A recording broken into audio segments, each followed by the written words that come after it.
Welcome to the Alchemy of Business Show with your host, Steve Rodgers. The Alchemy of Business Show is a podcast that mixes practical, actionable business solutions with soulful insights for anyone seeking deeper meaning in their lives and greater success in their work. Steve will be featuring purpose-driven leaders from all walks of life and getting insight into their journeys from failures to triumphs. So tune in to transition, transform, and evolve in every dimension of your business and life. And now your host of the Alchemy of Business Show, Steve Rodgers. Hello, everyone, and welcome to the Alchemy of Business Show, where we always are talking about making wiser decisions, hopefully creating greater profits in your life and business, and focusing on higher purpose and those things that mean the most in your life, and having guests on that do that at a very high level. And I can't think of anyone better to be talking about that today than our guest, Miss Sally Anderson. Sally's someone that I met actually halfway across the world. She actually is so progressive. She's actually ahead of us by far because it's already her next morning because she's on a completely different time zone. And she was gracious enough to be on our show here, The Alchemy of Business. She is a leadership coach to the influencers, and she is a visionary leader. She's really at the forefront of sustainable human and organizational information. She has this perspective because she has a traumatic history and eventually mastery to her own transformation, where she has done all types of things with various leaders, coaches, trainers, from reading, workshops, seminars, and then becoming a master herself, and then becoming someone who really has taught people at the highest level. She really understands about transcending the challenges of life and turning them into ways that can maximize not only her good, but of the good of others. And her philosophy and teachings are about application. She's very practical in what she does, but she's also very spiritual in how she approaches life. She is very, very determined, and she is really looking at dehumanizing the experience in an imaginable way to make sure that she's dedicating her life to helping others. She has shaped this her own personal perspectives and her development, and her traumas and some of the issues she's had in her life has really given her a unique perspective. And in doing this, people of all high levels have been attracted to her because she understands the human psyche and its ability to grow and to change and transform. She has privately coached key influencers nationally, internationally. She has over 20 years of doing this type of work. She's worked with CEOs, politicians, global influencers, visionaries, celebrities, millionaires, billionaires, and those looking for leading edge performance and sustainable transformation. So that's quite the bio. So let's bring on the actual real Sally Anderson, and welcome to the show, Sally. An absolute privilege to be on the show, Steve. Thank you for inviting me. Well, I'm so glad that you are here. Well, like I was saying on the intro, you're on a completely different time zone. You're down in, it's not down under, but you're in New Zealand. So let's everybody know where you are and where you're from and how long you've lived there. And what time is it where you're at? The time now about 20 to 10 in the morning. And if those of your listeners have not been to Aotearoa, New Zealand, you've got to put it on your bucket list. It is seriously one of the best places on the planet. Well, I've seen amazing videos. I've heard amazing things from people I knew before even meeting you. And in meeting you, I've learned even more about the country from the cultures and the people and the background and the different tribes and the history there. So you've given me quite the education about New Zealand. So it's on my bucket list, and I plan on getting there and seeing you when I'm there as well. So Sally, let's talk about this life that you've led. You have a life that has the potential to have crushed many. I just would say that you know, looking at your background, when you and I have spoken, every time I hang up from you, I'm just like, wow, some of these things that you do, have done, or go through from your way past or your current situation would have crushed many people. And how did you come to this point that you knew that there was more in life and that you had to keep going and then go at a very high level, this transformation desire that you have? And a lot of what I talk about with people is transitioning, transforming, and evolving. But you started at a very young age on this quest. So where did that come from? So I'll just warn your listeners before I start, I speak very fast. So to give you kind of like a short synopsis on it all, I've done 33 years in the leadership trenches, so I feel like a bit of a veteran. Been in boardrooms since I was 23. I've been in private practice for 21 years, so turned 21 this year. So I developed an education curriculum called co-creative leadership or equanimous leadership. Who you are in your human form is limited. Who you are in your co-creative form is limitless. Teaching leaders on how to evolve their consciousness to be able to tap into the limitlessness of what's possible. And equanimous leadership is the ability to be the observer of what is, not how it could have been, should have been, wanted it to be. And considering the stress and the anxiety and so forth that leaders experience, especially now post-COVID, the art of equanimity from a leadership standpoint is very superior, when you look at all of the type of leadership modalities that are out there. To me, it's a global first. So I was in New York on September the 10th, not realizing what was going to happen on September the 11th. I was in charge of 3,000 projects. It was a global restructure program. I was accountable for Dordrecht, Rotterdam, Den Haag, Amsterdam, New York, and Boston. I loved what I did. My background's in program portfolio and project directorship, going into large organizations and implementing cultural change. But millions of dollars would be spent on these change programs, and I knew they'd never get a return on their investment 3 to 5 years after I walked out the door. So excuse the expression, but I felt like a bit of a prostitute in the system because I cared about the sustainability piece. I'd also been a course junkie for 30 years, name a book, a CD, a course, read it, listened to it, went to it, struggled to sustain the change personally. So all of the education that I've developed, and it's a global first, nobody else on the planet is focusing on the sustainability element of personal and or professional transformation. I led my own retreats for 10 months of the year for 10 years to C-suite, one hell of a case study. And they'd done everything. They'd done the landmarks, the avatars, the Anthony Robbins and so forth. They'd done all of the leadership development trainings. But for whatever reason, they hadn't experienced the level of transformation that they wanted, nor did they know how to sustain it. And so my passion is around not only, how do you change, but how do you sustain the change? And so over the last 21 years, obviously being in America when September 11th hit was kind of like my wake-up call. Yeah, no doubt. And I returned to New Zealand and started up my practice, started developing the education. So I've written 2 books, Free Fall, Living Life Beyond the Edge, which is the personal development book of the before and after application. And then the Co-Creative Age, the next evolutionary phase in leadership, which is the leadership book, where I talk about some of the leadership distinctions from a co-creative standpoint. We're in the information age now. I believe the next age is the co-creative age. And I wrote that book in 90 days. Very, very proud of that. You just channeled it. I've read it. It's very good. So it does feel like something that was channeled from higher that came through your intelligence as well. So thank you for getting that work out in the world. And we'll have that in the show notes for people afterwards as well. Yep. So I've done 2 60-minute documentaries. First documentary came out in 2004. And that was a life-altering experience. I got on camera with one of my perpetrators. So a lot of what I've experienced is through adversity. I was brought up in a fantastic family here in New Zealand. I got my first job hiring out skis. I was an avid skier. Born in New Zealand, went to Canada for 4 years, came back. So I had a kind of like a Kiwi come Canadian twang. Mm-hmm. And in the early 80s, a lot of people used to hitchhike. And so me being 15, I looked older than what I was, hitchhiked into a local township and shopped till we dropped with my first pay packet. For your audience listeners, can you remember when you got your first pay packet and you could spend it on what you wanted to spend it on? Yes. And it was a bit rebellious to go into the local bar, but we did. And my girlfriend went missing, my bag went missing. And what we didn't realize is that we were being cased out by a notorious gang here in New Zealand. And what transpired changed the trajectory of my life. So it was one of the worst reported gang rapes in the history of New Zealand in the early 80s. I was abducted and gang raped by more than 100 men, thrown onto a butcher's block, raped from every orifice for 12 hours.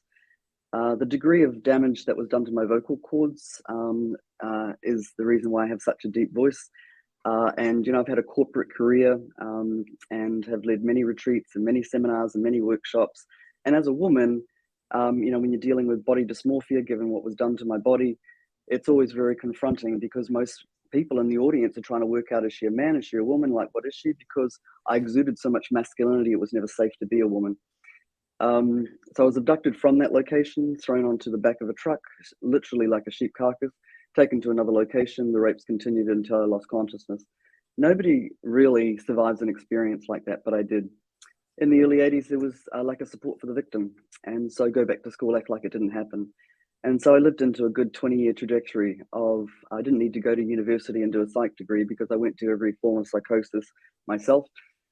Name and addiction, I had it. As I said, body dysmorphia, extreme self-loathing, vicious inner critic, 24/7, high volume. That was my apprenticeship to do what I do today. There's very few shoes that I sit in front of where I don't have an appreciation for the dysfunction, having had a direct experience. Hence my passion around wanting to transform counseling and or psychotherapy. I specialize in what I term the default identity. I believe everybody has a default blueprint. And I look at the notorious gang as my spiritual initiators. That had I had that experience not occurred, I wouldn't be doing what I'm doing today. So I believe I am one of the most fearless practitioners on the planet. I'll go to places other coaches won't go to get results other coaches won't get. When you've gone beyond the comprehension of human terror and come back of your own accord, you kind of like learn a few things. So I stop people hurting permanently. And my passion is to be able to have this education reach the masses. I don't believe in acronym-orientated diagnoses. So in my book, The Free Fall, I talk about I don't believe in depression, which is pretty controversial. And anything that's got an acronym to it. So PTSD, for example. So I'm wanting my education, which is tried and proven. I've transformed tens of thousands of people's lives in the military as a replacement for PTSD. Such that they can have a non-drug related solution to be able to provide. There are different solutions, and to me it's just a case of being found, and I believe with the other things that we're going to be talking about on the show, your audience will understand why a bit later on. Well, that is so. I've heard part of this story before when you and I've talked personally, and every time I hear that story, I literally just stop almost breathing, and my body just really shudders from the experience. I know you were 15 and that was years ago, but it's still, I can't even imagine the trauma that you had experienced, because there's not many people on the planet that has ever been through that. I mean, there are people that have, but not survived or not gone on to thrive as you did. So, you know, my deepest, again, respect for you on being able to say that these people were also a spiritual transitional, what was the word you used? Spiritual, they were what was the word you said? Your perpetrators were your spiritual catalyst, or spiritual initiators for what I do. Spiritual initiators. So to be able to look at that in that sense is the true, did that also then in the consciousness of understanding they were your spiritual initiators, was there also forgiveness in that process of your perpetrators to get to be able to say what you just said in the same, I mean, in the same paragraph within a minute or so, to talk about that horrendous, traumatic, inhumane thing that those people would have done to you, but then to have you be able to have that, how long did it take you to get to that process to even have the thinking that these were a catalyst to your spiritual growth, and then you could possibly even forgive them? I know you went through a lot of things, as you said, with your own work, but how long did that take you to go through to that consciousness? I mean, there's many different schools of thought with reference to the art of forgiveness. I've done an extensive research on it. In the 60-minute documentary, it was the highest watched 60-minute segment in the history of 60 Minutes New Zealand. It went on to win the Qantas Humanitarian Award that year.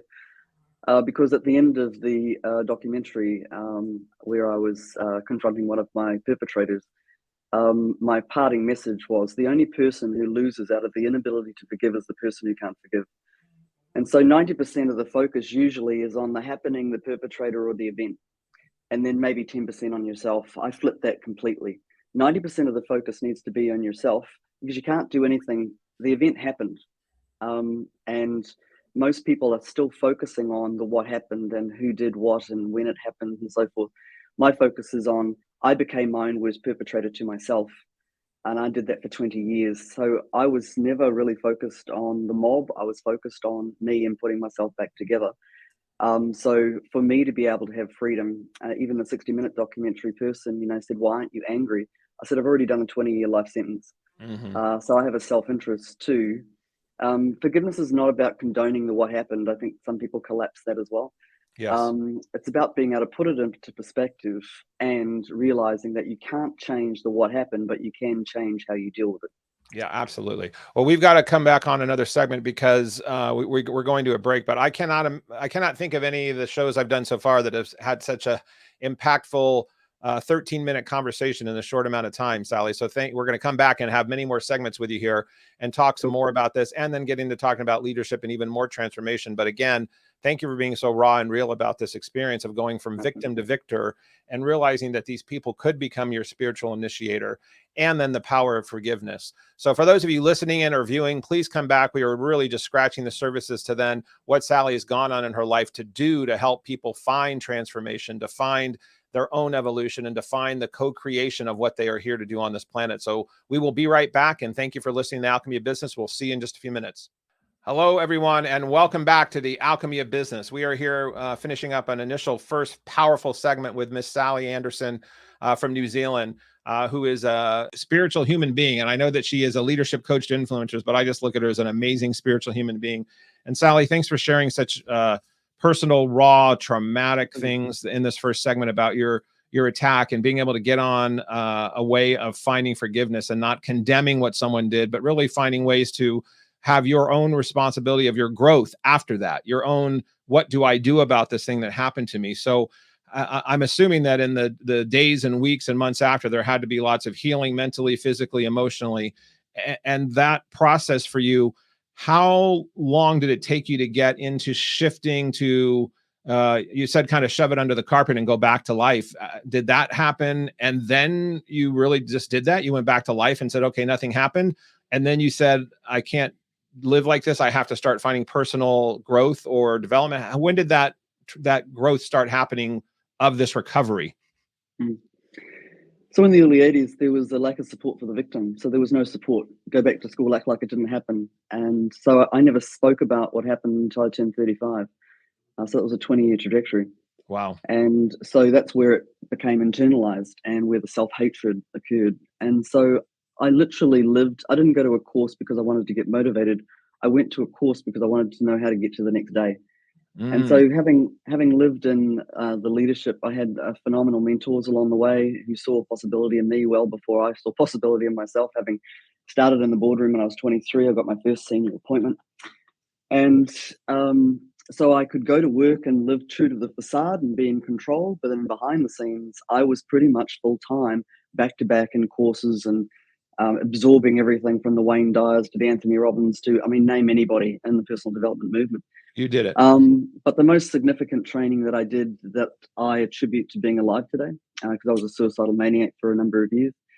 The only reason that I did not commit suicide was that my brother died when he was 23 and I didn't want to put my parents through another death. So he was kind of like my savior. And two other gang rapes that were at the same extreme. One committed suicide and the other ended up in an asylum. So I'm very clear I shouldn't be here today. But the most significant training I did was with landmark education. And look, landmark's not for everyone. But for me specifically, the power of distinction-based training, the power of ontological training. I was looking at training to be a forum leader and did 6 years of intense training with Landmark. And in one specific course, often, so I trained for many years to keynote speaks. I've done over 1,000 keynote presentations internationally. And in one particular program, I was 35 years of age, and people have asked me after when I presented, they said, what was the thing that changed your life? What was the thing that pivoted everything? And I'm very much a drama queen back in those days, pre-transformation, and I was not in a good space. And so the leader got me up on stage and said that I was a victim. And of all the things that I could call myself, one of them was not a victim. I had victim meaning weakness. And he gave me the distinction that victim is actually powerless to change the situation. And in that moment, it was like a ticker tape parade that went right through my life. And I realized that I was powerless in every single area of my life. And he gave me the distinction choice. You've got a choice on how you feel, a choice on how you respond, a choice on what you do. You've got a choice. At that point in my life, life was doing it to me. And so I didn't think that I had a choice. But what I didn't realize was that my stinking thinking, what I was thinking was actually, how many books do we need to read that say, exactly. Be careful what you think. Your thoughts create your reality. Well, they do. But I had no context of how to change that dynamic. And so pretty much from 35 to now, I'm now 56, turning 57 in May. I've been on a trajectory of transformation, transcendence, and to me, equanimity goes beyond the realm of self-actualization and the whole Maslow's hierarchy. So equanimity is pretty much where I dance. The ability to be the observer of what is, not how it could have been, should have been, wanted it to be. I've got a doctorate in all of the rabbit holes. It's not fair. It's cruel. Why me? I've got doctorates in all of those. So you've been down all those holes and come out of them and risen from all, right?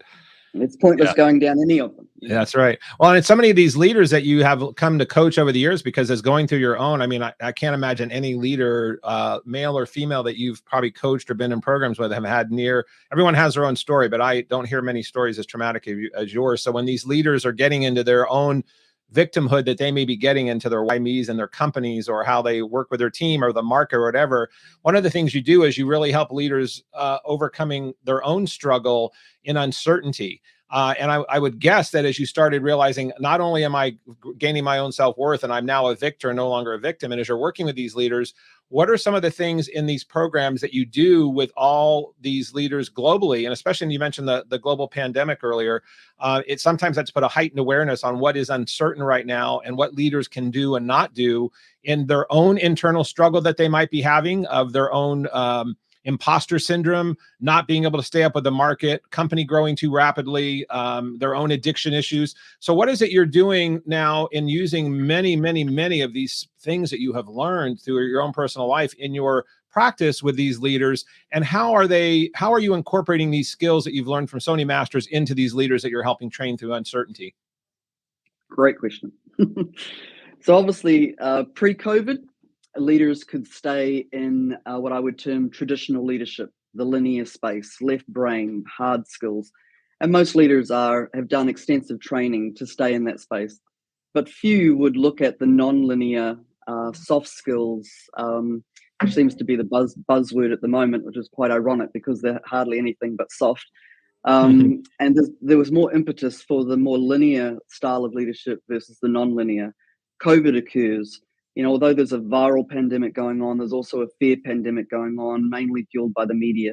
And so it's unprecedented. It's thrown leaders into uncertain territory. And if they haven't done the inner work on themselves, then they have difficulty in being able to, how do I navigate that uncertainty? It's unprecedented, the level of mental health. Mental health used to be a kind of like a compliance issue. Yeah, we'll look at it. We have to look at it, for our employee base, but nobody talks about mental health at the most senior level, which is where I dance.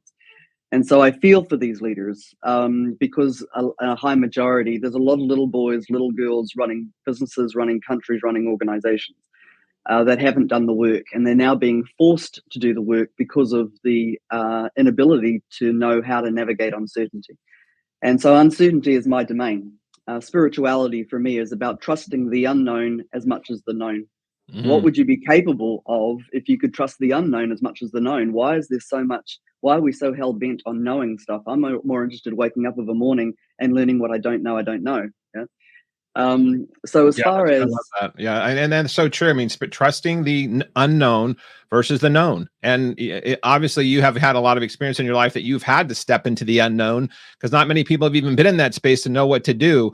But your unknown for you is your spirituality. And I want to definitely talk way more about that as well, because I know you're spiritual, you're practical, you have this power of choice, and you understand people's defaults and how that works. And we're going to come back in a next segment. We only have about 1 minute left in this segment, but I love when you're talking about these topics that are so forefront in the world that need to happen right now with mental health. And I'm applauding some of the athletes as an example, like Michael Phelps or Simone Biles, some of these Olympians who are considered at the top of their craft, just like a CEO or an executive or a business owner might be at the top of their business. These people are at the top of their skill, and they're coming out and talking about the pressures of mental health. It's not just having a great body or a great bank account or having a great endorsement. It is this internal work on yourself that you talk about. So, I think how many of your leaders, when you start with them, are willing to have that conversation about starting on their inner stuff versus having you help with the P&L? So let's have a little answer about that, and then we'll jump back on another segment into the details of your models that you have, because you have quite a bit of models that are pretty step-by-step and process-oriented. Yeah. Well, traditional leadership as we know it is dead, so we can't return to what was. So there is a need for leaders to evolve to a higher level of consciousness. High percentage of leaders say to me, Sally, why when I've come to see you about my business, you talking to me about my childhood? I didn't design it, people, but everything stems from childhood, regardless of how good your childhood was. And in the context of leadership, specifically, if you have a dynamic going with your mother or your father, your first primary male or female role model, that leader will have issues with either the male or the female gender within their business. It's all interlinked. And so to reach that level of transcendence, there isn't really a place that we don't investigate. And a lot of it has to do with all of the areas that a leader hasn't looked at. So it isn't a walk in the park. I'm not for everyone. But right here, right now, the co-creative leadership, the autonomous leadership space is rife because you cannot navigate what we're currently facing from the world of where we've come from. And which is why I'm excited to be able to reach more leaders with the education. Well, and that's part of the reason that visionary flows in your title or in your work, because you have that vision of understanding how to go somewhere that doesn't exist yet and help people get there. So, Noel, before we sign off here, I know we've got slide 4 here with Sally's, for those that are on visual, Sally's LinkedIn page. And hopefully you're going to stay on guest and listen to the next 2 segments we have, because you have probably been hearing some pretty powerful guidance and insights and raw, real stuff from Sally. But you can always check her out on her LinkedIn page. There's a visual here. Her leadership coach to the influencers, speaker, workshop, facilitator, many things that she does. But you can check her out on LinkedIn. We'll have all these in the show notes. But I want to come back and dig even further into this powerful stuff that you do with leaders. And you have a curriculum that you have created. And I love the word co-creation. And I love it more so because when I see your visuals of it, you take it more than just a word and you really turn it in. How do I have this power choice? Okay, Sally, I have this. What do I then do about it? And if my operating system is faulty, how do I make it so it's not faulty? And how can I make it so it's my default? So it's kind of like we think about our iPhones getting an update on the app. You help people to unplug their own software to help give them an upgrade that may be completely different than what they had before. So if you're interested in hearing about to get your soul's, body's, mind's upgrade, come back and listen more with Sally on the Alchemy of Business. We'll be right back, everyone. Thanks for listening in. Hello, everyone, and welcome back to the Alchemy of Business Show. We are having deep, meaningful, powerful conversations with Miss Sally Anderson, talking about trauma, talking about leadership, talking about control of your life and choice and power. And Sally talks with leaders in coaching scenarios, in workshops, and in speaking throughout the world. And she's been doing this for decades. And Sally, some of the times people say, hey, can you give me your top tips? Sometimes people are still in this instant microwave world. Can you drill it down for me? Give me the bottom line. And you do bottom line in your own life, but you also know that bottom line is only bottom line if you then are willing to do the work to get to the bottom line. So if we did, for the sake of our listeners, give some value out of these bullet points about what are your top Sally tips, if you would, is there anything you'd want to share? And then I want to jump into some training moments that we have on some of your curriculum itself. So I'm conscious of time. So Sally Anderson on speed. I'm wanting to give 10 recommendations to the listeners out there because there's a lot of leaders that are hurting right now, and I really have a conscience around that.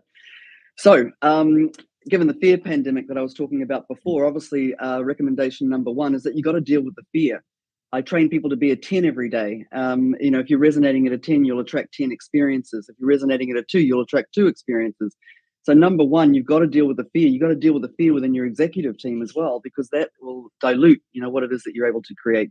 So one process is called the RESA process: reaction,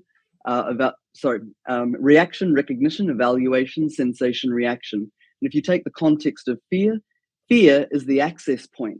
Then to observe the fear. Interesting. Fear's present. Ask the question, which is the recognition piece. What's actually really going on? Then evaluation. I'm disconnected from source and I'm feeding a projection. 100% of the time that you are feeding some disempowered state, you are either in the past or you're in the future. You're just not present. And then to be able to distinguish that. And if you are disempowered, you're operating from child, not the adult. And then the speed with which you shift is the mastery piece.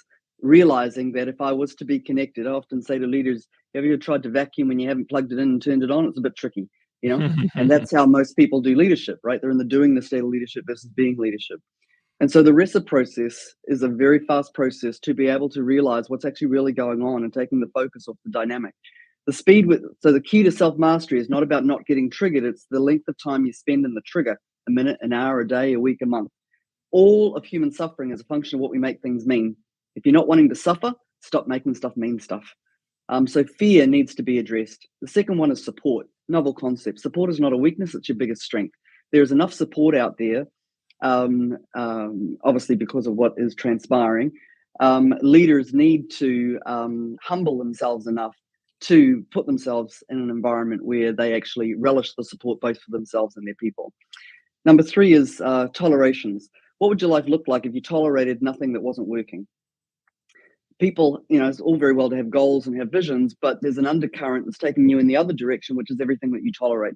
There's personal tolerations, financial tolerations, relationship tolerations, organizational tolerations that are undistinguished. So one of the big areas that I work with people is to be able to understand the undercurrent that's taking you, because, can you imagine if you're a toleration is a persistent complaint, something that you complain about all the time.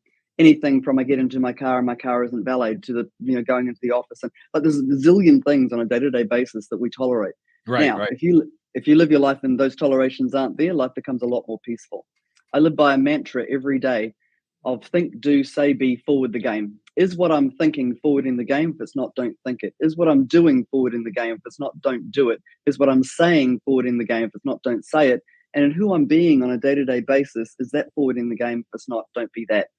That trains me at a high degree of integrity to ensure that my game is being forwarded, but a lot of people don't even know what their game is. Personal boundaries. The number one success strategy for every single successful person on the planet is mandatory application of personal boundaries in the morning. I've been meditating for over 30 years, anything to get out of the monkey mind. Gratitude journal, food, fitness. If you don't put petrol in the car, it isn't going to go anywhere. These are really basic, rudimentary, but the degree to which leaders give lip service to this because they're in there so much, in their busyness addiction. And I believe the biggest addiction on the planet is dissatisfaction. And people tolerate that, and there's no need for it. The other recommendation is obviously the mental health aspect. Organizations actually doing a mental health audit. There are many, many statistics out at the moment where staff will not talk about their mental health issues, let alone anybody at the leadership level. Right. And there needs to be cut through with that. The existing EAP programs are not going to cut it. It needs to be customized to the outcome of those audits that are being conducted because of the increase in the whole mental health side of things. Nature happens in cycles. And, I've often had people say to me, why aren't you impacted by what's happening in the world? And obviously from an equanimous standpoint, I can be the observer of what's occurring, but not be hooked into it. That everything happens in cycles. Nature happens in cycles. Yes, currently we might be in a storm right now, but it doesn't last forever. That's right. And again, if people had the support, then they would be able to learn how to transition through it. And as a change agent, it is your responsibility to go to everything that you're uncomfortable with, everything you're resistant of, and everything that you're confronted by. Because the three cornerstones to any level of transformation lies in uncomfortability, resistance, and confrontation. That becomes the new norm. Like when I get up of a given day, all I go looking for is where I can be confronted, where I can be resistant, where I can be uncomfortable, because that's where the edge is. Most people, if they're in the linear world, they stay in the comfort zone. Or they run away from it. Yeah. Yeah.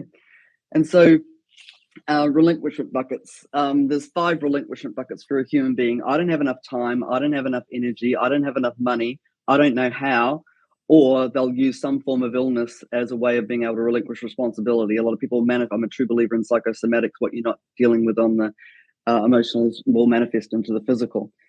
So in these retreats that I used to run, I'd ask the audience, what are some of your relinquishment buckets? How often do you say I don't have the time, or I don't have the money, or whatever? And you'll hear it. You buy a car, you see the make and model everywhere. You never saw it before, and then you see it everywhere.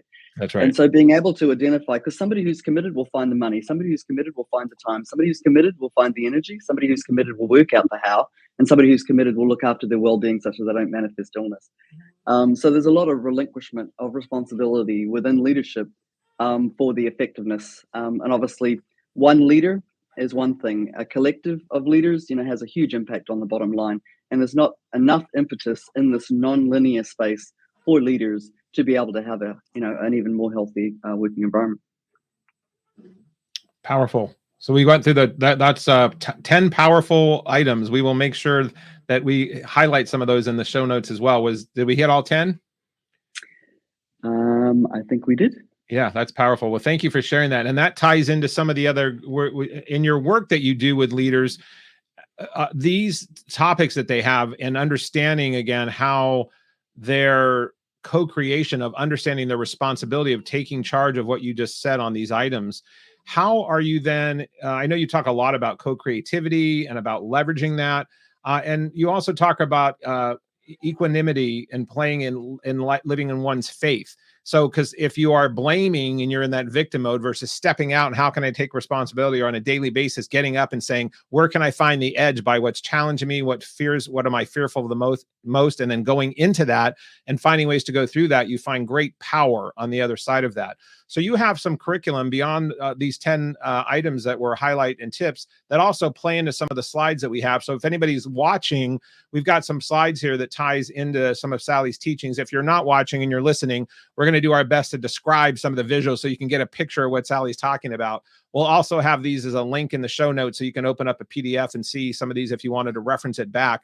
But Sally talks a lot about the power of choice. She talks a lot about not being a victim and being a victor. And she also has this ability to understand what someone's own faith might be as to how you can incorporate that in tapping into the unknown, because we all have faith. And even for those of us that have faith, and hopefully all of us do in some way or another, we describe it differently. We sense it differently. We tap it into it differently, but it doesn't mean you can't tap it into even more than you are now. And Sally has this faith model that helps break through some of the processes on that. So Sally, why don't you kind of walk us through for those that can see some of these visuals, and then again, describe where people can't see the best we can, because these are really succinct and they're meaty and they're dense and they're meaningful. So how about if you take a few minutes and walk us through some of these items here? Sure. So we were born fearless, born connected, born intuitive, and then we forgot.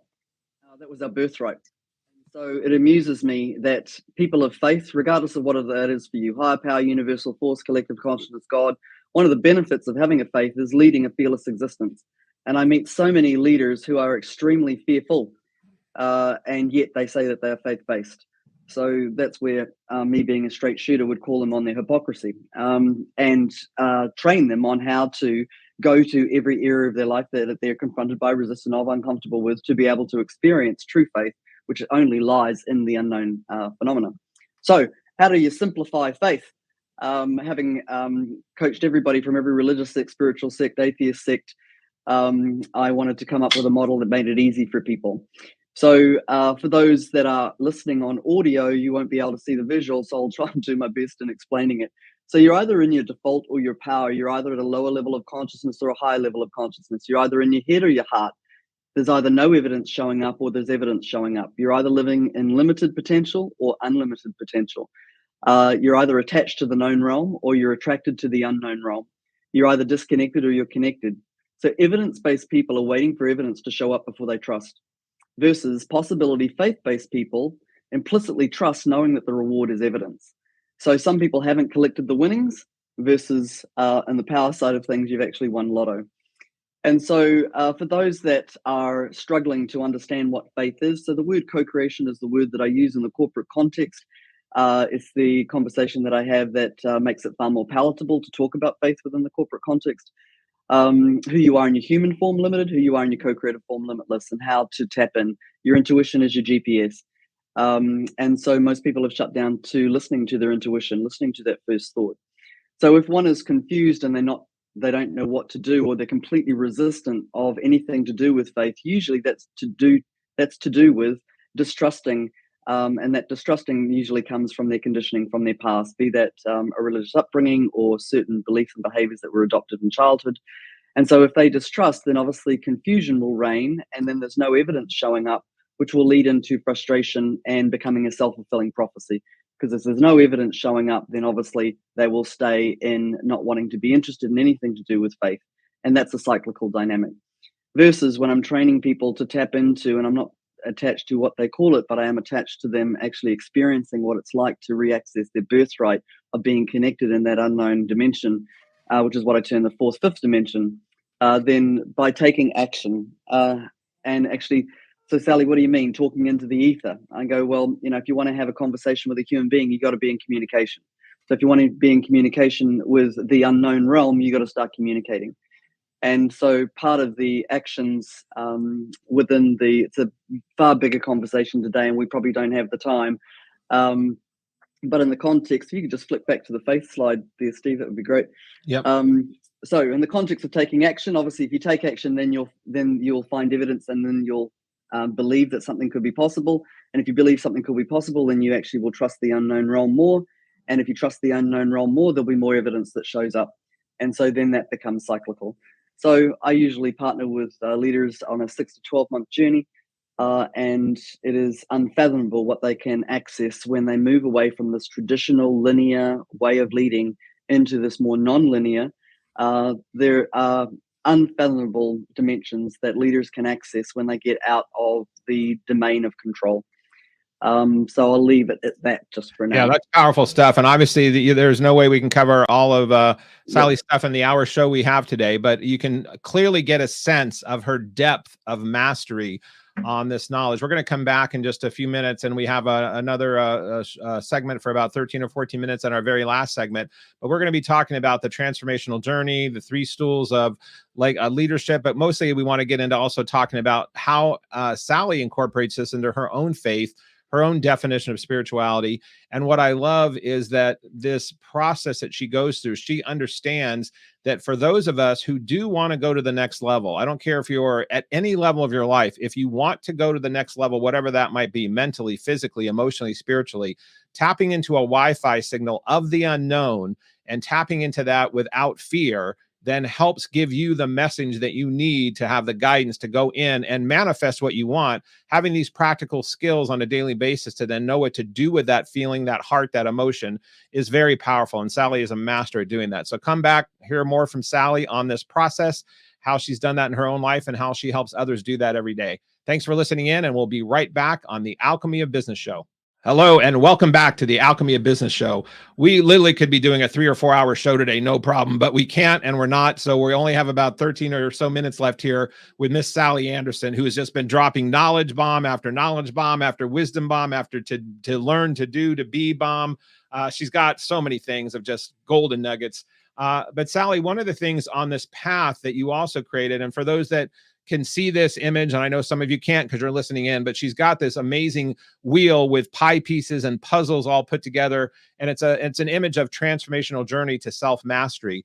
And when I hear some of the stories you've gone through in your own life with your early days of your horrendous attack, with some of the stuff that happened with your brother, your own loss of death of people over the years, but also in some of the stuff that happened in your business, and then recently in your most personal, intimate relationship with your husband, you've had to walk your talk at a very deep level in the last months and the last years. This is like something that you and I talked about, that this doesn't ever go away. We get challenged with life, keeps going through this wheel, right? When we think we've mastered something, right, we get another thing that says, wow, have you mastered it in this situation? So can you talk to this image that you have for those can see it? Because of these leaders that you help bring through their own, because everyone has their own coronavirus crisis every day at some point in their life and in their mind. We all, it just happen to be globally for everyone now. But in our own lives, sometimes it feels like we've had this hit through the heart and knocked to our knees. And so for you, this image of transformation or journey to self-mastery, can you explain what this process is and how you, in your own, assassination, if you would, of your own self, when people try to tear you down, when you're trying to bring other people up, how do you sustain that and how do you incorporate this model? So there is a transformative nature to master oneself. And I worked with a phenomenal mentor in Australia. His name's Matt Church, back in the early days of Thought Leaders. And he asked me, Sally, can you outline your education in one visual?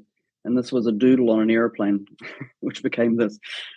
Because pretty much it's similar to the hero's journey, the 12 stages of transformation. But this focuses on the sustainability piece, that people want to change, they're wanting to transition out of where they're operating, they're wanting to experience some level of transformation, but you can go beyond that and experience transcendence. But to experience that level of transcendence, you need to die to this default level of identity that I talk about. So in every organization on the planet, there are human beings in it. Every human being has a default identity that then has a collective underswell of a default undercurrent in every organization that's undistinguished. And so the depth to which I go within organizations is pretty intense, because I understand the human psyche more than most. So this is the first time publicly I've actually spoken into it, and I thank you for the opportunity today, because I feel ready. It's been 3.5 years. So in 2018, at the height of my business, I experienced 9 months of the worst character assassination known to man. And during that time, defamation of character, plagiarization of education, 3 very defaming articles were printed accusing me of every horrendous act. And to do this work, you have to be clean, and I'm not talking about hygiene. I believe that I am one of the most integrous operators in the space because I'm a pure channel. And so I coach to cause, not symptom. I'm a dangerous woman to talk to. Language is my vehicle, not formally trained in anything, which is probably why I get away with everything. And in the context of 9 months, so it wasn't 9 days, 9 weeks, it was 9 months. I stayed silent throughout the ordeal. When the reporters kept publishing these reports that went online, they live online for life. So if you Google my name, I am destroyed. So being able to reinvent in 3.5 years a global reputation, a global practice, I'm based in New Zealand but work 100% offshore, is beyond extraordinary. And I've done that online, only using LinkedIn to reestablish myself. So 3.5 years down the line, during that 9-month period, my husband had a triple bypass, 2 strokes, and a carotid artery operation to avert a third. I'm trying to keep my husband alive. I chose not to engage. I haven't read half of what lives online about me. I have to do full disclosure in every single conversation. So for those leaders out there that are challenged right now with uncertainty and so forth, can you imagine, because reputation is everything, to still generate a business when your reputation is completely annihilated online and lives there for life? So I've had to do that and operate over the top of that. I may have to do full disclosure with every single person I talk to. But being able to transcend that. And so they also forced me into bankruptcy. We're going to take you under, death threats. So I went bankrupt in 2018, very sobering at 53 to lose everything, especially when you're also in a marriage. And the marriage, you've got triple bypasses and strokes and so forth going on, living in hospital. And so your whole identity is challenged. And as a result of the character assassination, as a result of the bankruptcy, it's taken something to actually show back up again. I've spent hundreds of thousands of dollars on keynote mentorship. I used to keynote all around the world. I have not publicly really shown up for 3 years. So this is my first foray back. And about 6 months ago, my husband died. And I call it a masterclass in equanimity. I teach this thing called equanimity. I teach people on how to be the observer of what is versus how it could have been, should have been, wanted it to be. And then confronted with the loss of my husband, which he died of a heart attack 6 months ago. And still, obviously, when you're in the coaching domain, my clients have gone through the journey with me. It's been beyond surreal. I'm not the same person. My coaching has changed. My way of viewing the world has changed. But I believe that the death of my husband has been preparing me for what's afoot. I've dedicated my entire life to healing people. And as far as there are a lot of leaders being character assassinated right now, there are a lot of businesses that are going bankrupt right now. Me showing back up again is teaching people, how do you transcend a character assassination? How do you transcend bankruptcy? So I believe and obviously it's only really been since my husband died that I've felt strong enough to return to a public forum, regardless if people want to continue to attack me or not. You know, Brene Brown says it well, the critics and why they don't count, that if you're in the arena and you're not in the arena and you've got an opinion of me, what you think about me, I really haven't got time to think about. But if you want to get your sorry ass into the arena and know what it's like to live in the arena, I might actually, give some impetus to what it is that you're talking about. So Brene Brown was very helpful at the time. Alex Chaffon did a phenomenal video about heinous means greatness. There's a great Huffington News article on how do you survive a character assassination, very handy at the time. And there's something that I'd just like to read. It was a book that I read in the height of the dynamics that were going on, if you don't mind. Yes, please. Yeah, absolutely. I'd love it. Please do. And it was by T.D. Jakes, who wrote a book called The Crushing. Love T.D. Yeah, he's fantastic video as well as book. Yeah. So the crushing process is the beginning of a transformative experience with God. Everything that you have gone through, whether it tried to crush your heart, mind, body, spirit, will be used to strengthen you for the next level of your purpose. The crushing has a purpose. The enemy tried to use it to kill you, but God is going to use it to bring you to a metamorphosis in your life. This change is preparing you to endure what you may come against as you enter your next level. There is a special anointing for those that have been crushed. This anointing will help you withstand anything that comes against you. So stand firm and know that the crushing is actually just the beginning. So I've been in private practice for 21 years. I've been in the leadership space for 33 years. I believe I haven't even started yet. You take my husband from me, okay, I'm now with the program. I didn't come to my faith willingly. I was forced, kicking, dragging, and screaming. And the irony, what you're here to learn is what you're here to teach. And so I'm here learning to completely surrender to my faith, to be able to awaken humanity I should be dead, but I'm alive for a reason. And I believe that my purpose is to be able to give back what I've learned, and believe that it couldn't have happened any before now. But specifically with the death of my husband, I believe that it's the ultimate test in being prepared. Well, that is so powerful, Sally. I just can't, I mean, what you're talking about at the depth of being able to condense that in the few minutes that we had here is just something that most people couldn't even get through and having a conversation about, because the crushingness that you've had from teens up until months ago has been time and time again. And I'm going to have a new vision of resilience and faith in my dictionary of pictures, and it's going to have your face on it, because you definitely are in the arena, and you play in that arena at a high level. And we never know why we get haters, or why we get people that try and tear us down. And there's that old phrase, it's lonely at the top. And just like you had your perpetrators in the early days, and you found a way that they were a spiritual catalyst for you, bringing you to the next level. You and I have talked privately about this in the last few months, about your husband's passing and about your character assassination, and that this wheel that you had of your own transformational journey to of mastery. Talk about having to walk your talk. Talk about having to dig deeper. You're like, shit, I thought I was already deep enough. What the hell? Why? What is this about? So I applaud you at being this courageous and brave, and I'm glad that you are out back, being brave enough to be in the space, because so many people need to hear it. It's not that you aren't in the space, but you're stepping out in a different way in the US and on a different form, in a different venue than you maybe have done more privately on LinkedIn, because there is a reason you are here. There is absolutely a reason all of us are here on the planet, but your heightened ability to be able to connect with your people that you're coaching, speaking to, workshops.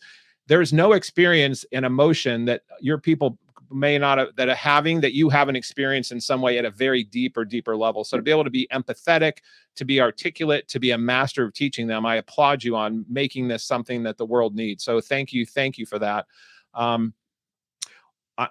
wonder, in this you're just getting started next journey, where this juice comes from of your faith. And the one of the things I love to talk about on the show is Iggy, inviting good in, inviting God in, and the Iggy principles.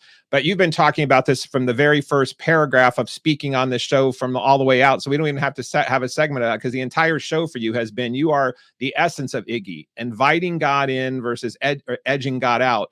And you have realized in your own mastery of this. So what is ahead for Sally in the weeks and months and years ahead, now that you're just getting started and you know how many things you've created?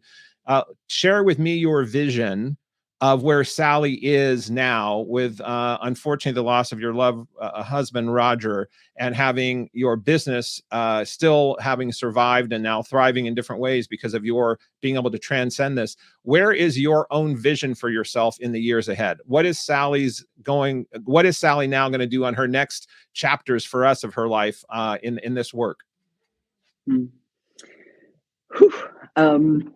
In both of my books, I talk about a thing called culturalization.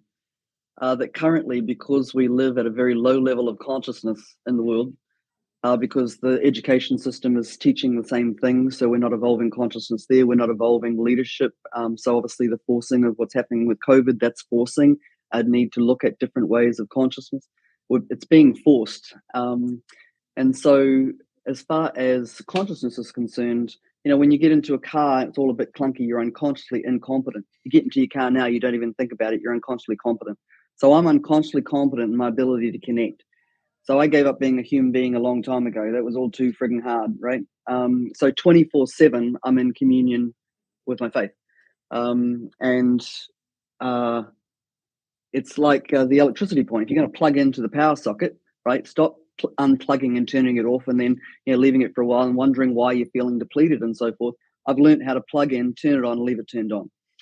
And so specifically, since my husband died, my experience of myself is very different in the context of what I'm capable of, and what I'm able to transcend. So I have a vision of being able to work in the White House, in the US Senate. They used to say that Nelson Mandela and Werner Erhard, the founder of EST, when there was major change in the world, they would be the ones assisting in the background. So I position myself as the invisible coach, visible leadership coach in behind the scenes of those working at the highest level. And I believe, given the changes that are occurring in the world, I believe that my entire life has been in preparation for coaching beyond the level that I even have in the last 20 odd years. And I care. The billionaire sector need to get a conscience about where the money is distributed. The politicians need to educate the market on their policies rather than begging the opposition. Leaders need to learn about the inner game to be able to transcend their leadership skills and take the economy to a whole new different dimension. The military, given the defense force. I mean, there's so many different things. So as far as my vision is concerned, I'm wanting to change the face of counseling and psychotherapy. Sally Anderson doing that, dead in the wind. Sally Anderson co-creatively, get the hell out of my way. Because in counseling and psychotherapy, you're not allowed to share anything of a personal nature, whereas I'm the complete opposite. You need to go toe-to-toe who's in front of you to be able to shift their state. Secondly, I would like to see mastery of the inner critic in the schooling system, just that on its own, because every single person on the planet has an inner critic. Nobody's talking about it, yet it's annihilating human potential. Co-creative schools, co-creative universities, those that champion, the human spirit and the human soul. The ability to be able to have my education in the military. It is just a crime that we allow the pharmaceutical companies the weight loss industry is $1 trillion industry, not interested in sustainable solutions, So my aspirations and what I've learned since Roger died is that I've done the years of masculine driving, striving, forcing. To me, it's time for me to trust my faith to a new level, and to have far more strategic conversations, because I'm ready. And again, as I said before, I'm not for everyone, but I do believe that my entire life of adversity. So when I talk about this thing called culturalization, I believe I've lived a life of adversity to teach that there is another way. That what would it be like if you didn't have to experience adversity to learn? And I've survived so much adversity. This whole thing called culturalization is the ability to actually raise consciousness on the planet so that we can evolve to a whole new dimension as a species. But there's certain dynamics that are obviously at play that keep everything in place. And so I don't sell a widget, as an iPhone. I know why people run 1,000 miles from me, because, if they get in front of me, pretty much, I see the soul of people because I've already died and come back of my own accord. I've gone through my own resurrection. And I believe that I'm here and I'm still alive, and I've transitioned all of the adversity that I have to be able to give back what I've learned, and that it's a time game, and that I need to trust my faith that when the timing's right. And the privilege of just being on your show, and who's ever listening in the audience, if there's things that resonate out of what I've shared today, I just want to be of service. I don't need the profile anymore. I'm happy to be in behind the scenes, being able to support those that are leading our countries, leading our economies, leading our organizations globally. And it is a privilege, on the back of my business card for many years, I had, it is a profound privilege to be in the presence of another human being. But how often are we present, So I feel very privileged to know what I know, because I can't go back, that's the benefit of knowing. And in a weird and wonderful way, the death of my husband has actually provided me elevation that would take people many, many years. I thought I knew death. My father died, my brother died, sister died, many friends died. So I understood death at an early age. But the death of my husband has been something that has transcended me beyond imagining. And I'm pleased to say that I experienced a love that most people would only dream of. So if that was the gift that he provided me, then he did that in spades. Well, you've lived 100 lifetimes in one lifetime, and you still are just getting started. So I can't thank you enough, Sally, for being so raw, so real, so wise, so mastery in what you do, and having it in a passionate way. And it just reminds me, for those that do want to open up to the powers of the universe, your vision can be as small as your own home. It can be as small as your city, your country. But for Sally, who also is realizing this is a global energy, she has stepped into her victory of being a victor and being a trainer and a wise sage of the skill that she does. And now she's talking about affecting the world in a global way. So that is the essence of talk about being tapped into faith every day, 24/7, to be able to do that at a confident level. I applaud you with that. And the world needs more of it. So we need more good. We need more confidence. We need more forgiveness. We need more of many of the things you were talking about today. So thank you for being on the show. Thank you for stepping back in and making this your debut of Just Getting Started, Sally Anderson. And we will thank the listeners for listening in, and we will see you all next time. We'll make sure all of Sally's information is in the show notes, because I'm sure you're going to want to know more about her, what she does. And stay tuned, because Sally and I will be doing some work together that we'll be bringing forth to everyone. So I'm looking forward to doing some longer co-work creation segments with her together. So Sally, thank you again for being on the show. The God in me acknowledges the God in you. Thank you. All right, everyone. Until next time, thank you for listening to the Alchemy of Business Show.